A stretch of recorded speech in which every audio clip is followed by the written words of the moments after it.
Maaf Pak, suaranya tidak kedengar.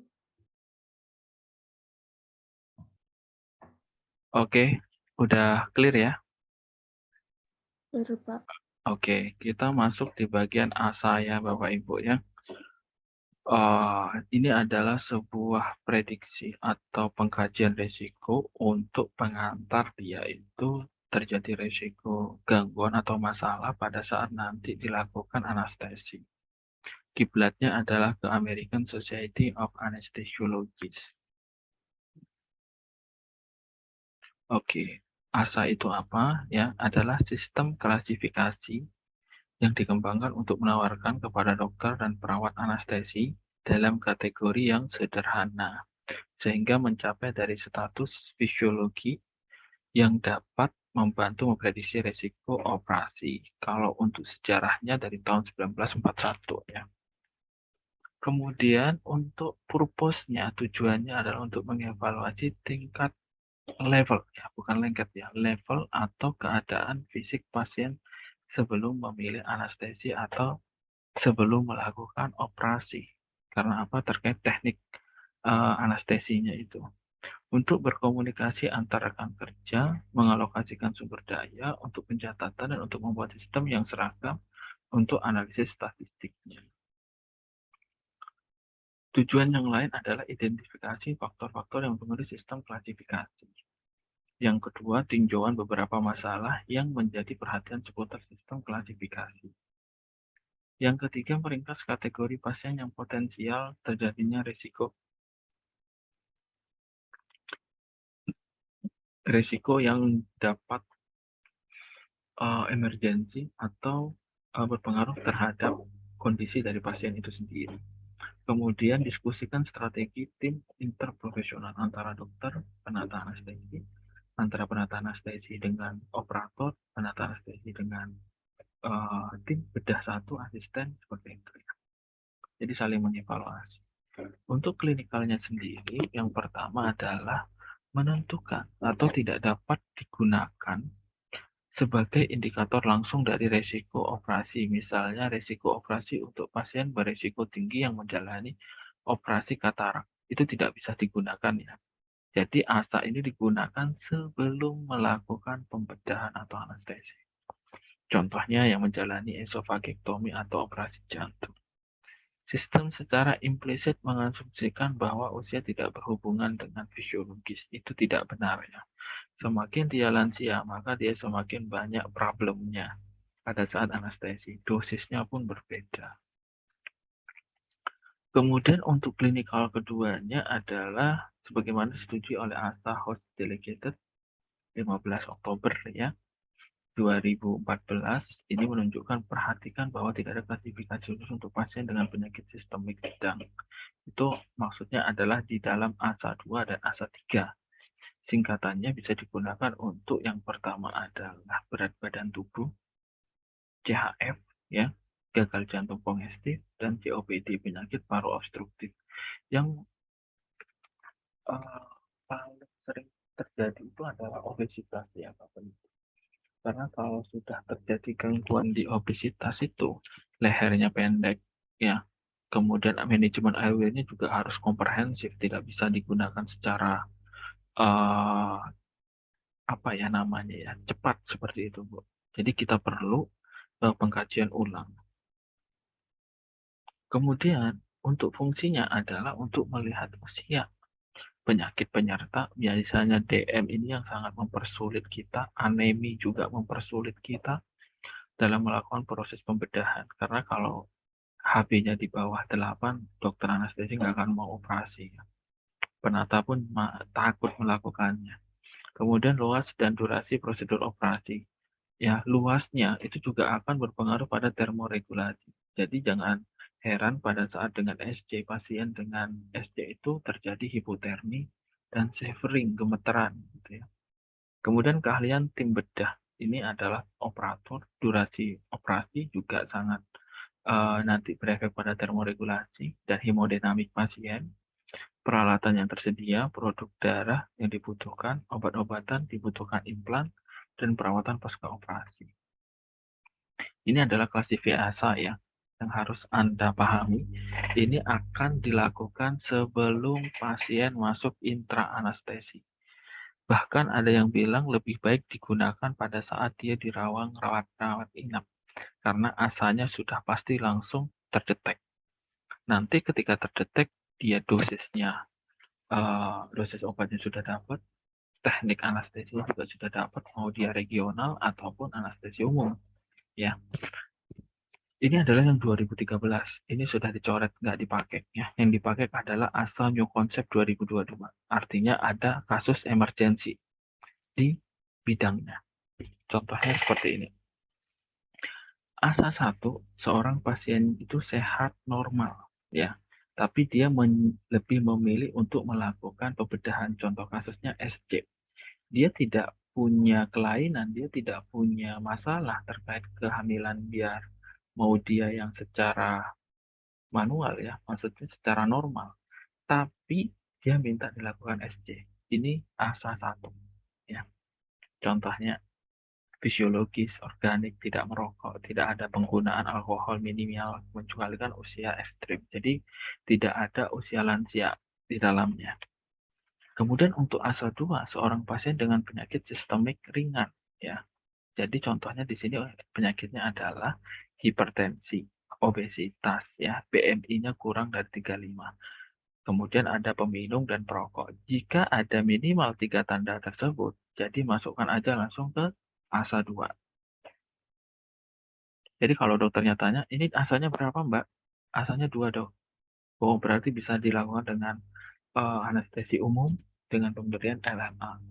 Jika terjadi gangguan nanti bisa lakukan dengan ET. Seperti itu nanti pemilihan dari klasifikasi asanya. Kemudian ASA 3, pasien dengan penyakit sistemik berat yang tidak mengancam jiwa. Contohnya diabetes. Diabetes itu ya mainnya aman-aman saja, tapi ketika dia gula darahnya tinggi, Anda lakukan pembedahan, dia akan menyebabkan fimosis atau hemofili pada proses penyembuhan lukanya.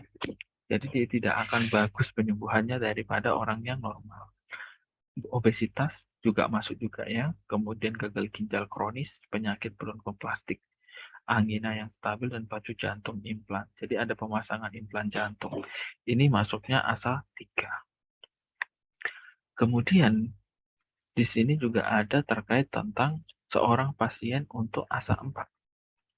Sistemik berat merupakan ancaman terus-menerus ya. Pasien dengan keterbatasan fungsional yang mengancam jiwa, misalnya angina tidak stabil, PPOK ya, yang tidak terkontrol baik. PPOK itu bisa juga disebut dengan TB paru ya. Itu bisa menyebabkan dari pengancaman jiwa ya ketika jadikan anestesi.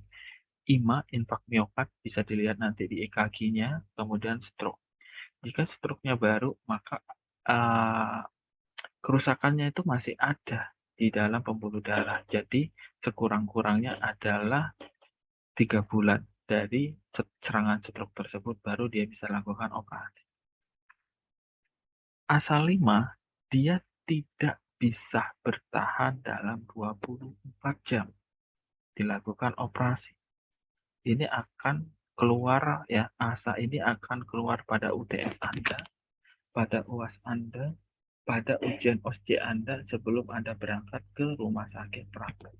Jadi perlu diperhatikan untuk ASA, karena ini sangat penting banget untuk penata anestesi ya. Diperkirakan akan hidup lebih dari 24 jam. Contohnya adalah aneurisma aorta perut yang pecah, jadi kayak trauma, tabrakan. Ruptur hepar juga masuk ya, trauma masif. Kemudian perdarahan intrakranial ya, tabrakan kebentur kepalanya.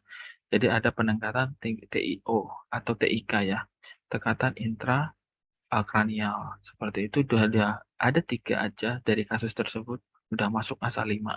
Jadi nggak usah dikaji lagi, kalau ada seperti ini lakukan ASA 5. Yang terakhir ada ASA 6. Ya, ASA 6 ini pasien mati otak. Ya, dia hidupnya hanya untuk bisa bernapas saja dengan alat ya, alat dibantu alat untuk hidupnya. Jadi dia bisa masuk ASA 6. Untuk ASA dengan label E, artinya ada kasus emergensi. Jadi kayak ada darurat, umpamanya dia jatuh, ortopedi ya, fractur tulang kaki. Kemudian dia tidak ada penyulit, ya, dia masih muda, dia tidak peminum, dia tidak perokok, tapi dia ada perdarahan yang banyak. Masa dia bisa masuk asa 1 dengan label emergency. Jadi dia didahulukan. Atau di Indonesia namanya CITO gitu ya. Seperti itu. Contohnya adalah case study-nya ya. Mr. Y, seorang mahasiswa berusia 19 tahun, terbaik dijadwalkan untuk menjalani operasi ortopedi darurat setelah jatuh menghadiri dari pesta itu tersebut. Pasien hanya menggunakan obat-obatan ganja dan minum dan memiliki BMI. Ingat, di sini ada kata-kata darurat. Kalau Bapak lihat di sini adalah kelasnya 2 asalnya ya.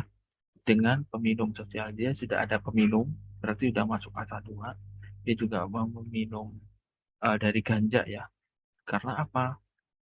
Dari kasus Bapak itu orang yang sering mengkonsumsi narkotika itu nyerinya bisa ditoleransi. Jadi harusnya dosisnya 25 miligram itu bisa ditambahkan jadi 50 miligram karena 25 miligram itu masih nyeri. Kenapa? Itu bisa dipersepsikan bahwasanya pasien kita konsumsi narkotik. Ya. Kemudian yang kedua, seorang atlet perguruan tinggi berusia 20 tahun dari Universitas Harapan Bangsa ya, menjalani perbaikan ACL elektif. Jadi kalau elektif besok ya. Jadi dia dijadwalkan untuk besok. Dia tidak merokok, dia bukan peminum, dia tidak minum obat-obatan. Status asalnya berapa? Adalah kelas 1. Ya. Jadi dia tidak merokok, tidak minum obat-obatan. Oke. Kemudian ada kasus yang ke 3. Nyonya O, seorang wanita dijadwalkan operasi ya elektif pengangkatan kista ovarium dengan komorbid anemia. Di sini sudah ada komorbid ya. Harap di garis bawahi, ada neuralgia, ada diabetes tipe 2. Dia juga konsumsi obat metformin. Dia tidak perokok, dia tidak minum juga. Memiliki BMI-nya 42. Maka asalnya berapa? Adalah kelas 3. Ya, kenapa kelas 3? Karena di sini ada komorbid anemia dan diabetes mellitus. Kalau kita cermati dari klasifikasi ASA. Kemudian yang keempat adalah laparoskopi, ya, usus buntu, laparoskopi darurat. Komorbidnya adalah ada PPOK. PPOK sudah penyakit paru, ya.